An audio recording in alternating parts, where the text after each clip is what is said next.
Rebecca Murray from About.com Hollywood Movies at the 2007 San Diego Comic-Con. Tell me about this movie. Yeah.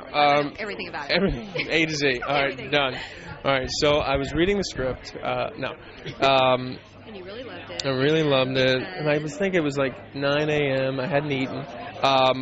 The movie is it's a Midnight Meat Train based on Clive Barker's short story from the series of a collection of short stories called the Books of Blood series.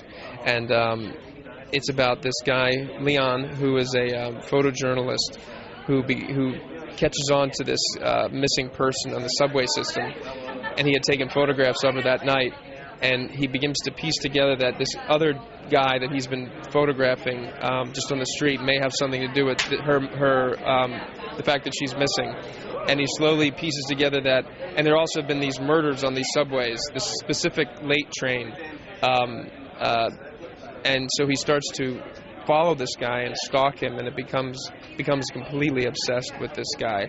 And you sort of follow his descent into that madness, and you're not quite sure whether it's him thinking it or if it's really real. And then when you realize what it is, it becomes this cat and mouse game, which is why I like it so much, because it's not just the typical genre where there's the killer and the guy hunting the killer. You're not sure if Mahogany actually wants him to follow him, and in the end that's revealed why.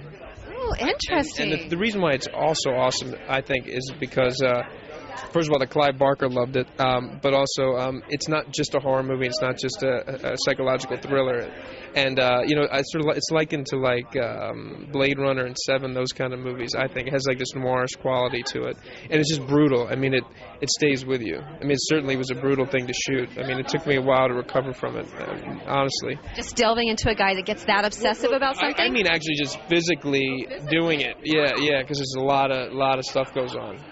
Yeah. Blood, guts, and gore? Oh, yeah. Really? Yeah.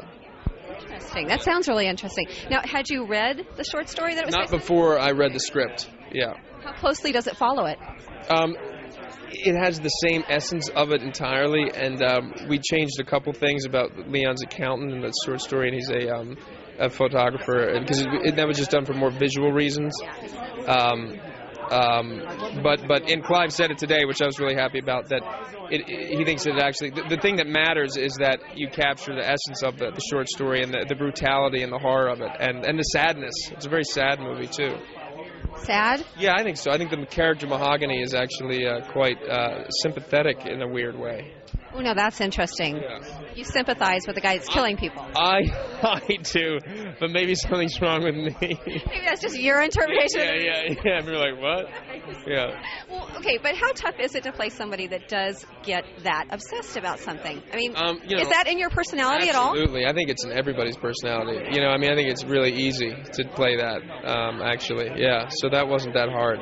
What was hard was acting out what that obsession does, because he sort of physically changes and has to, and completely envelops himself in it, with his whole body. Yeah. And then you got the comebacks too, right? Yeah, the comebacks is coming out. I just did a day on that with Will Arnett and Dax Shepard. But that's a lot different. Totally, yeah. I just did this movie called The Rocker too. It's another comedy, and I'm shooting a comedy right now called All About Steve with Sandra Bullock. But so it's nice to jump back and forth and get out of that. Yeah. But comedies, you do more comedies than you do anything else, right? Yeah. You'd say? Yeah, Definitely. probably. Yeah, if you tally them up, yeah.